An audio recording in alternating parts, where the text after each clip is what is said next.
হ্যাঁ বন্ধুরা, আমি আজকে এসে পড়েছি আমার মায়ের রান্নাঘর চ্যানেলে।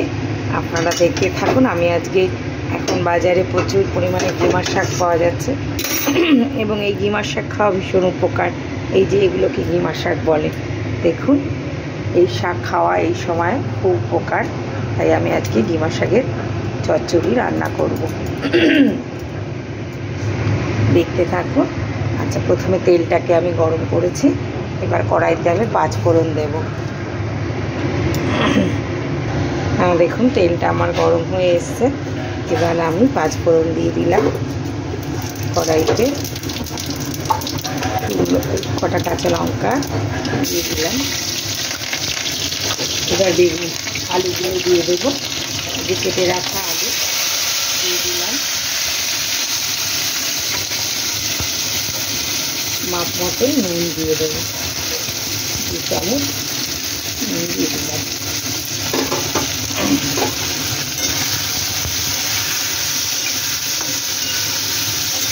আলুটা নাড়ছি, আলুটা একটু লাল লাল হলে আমি বেগুনটা দিয়ে দেবো।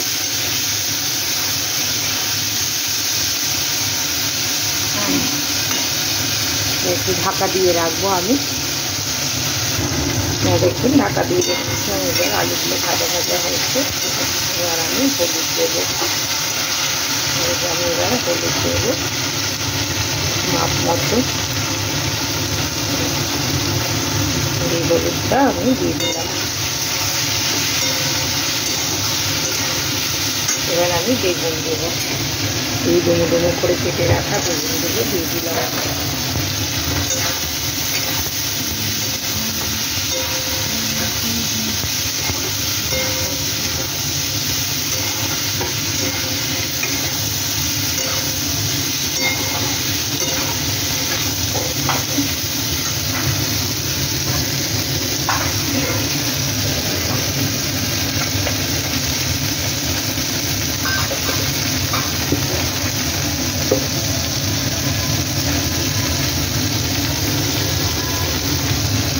ওটা কাঁচা লঙ্কা চিরা দিয়ে দিলাম।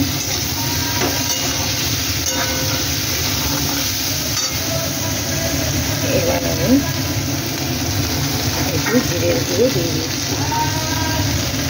দেখুন তো অল্প পরিমাণ জিরের গুঁড়ো দিয়ে দিলাম।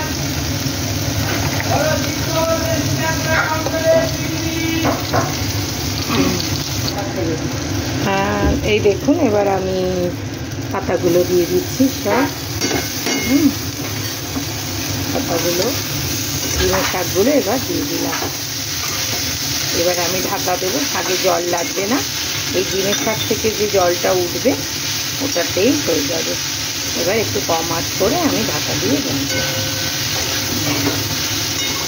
গিমের শাকের জলেই এটা সেদ্ধ হয়ে যাবে। এইভাবে খেয়ে দেখবেন, খুব ভালো লাগবে।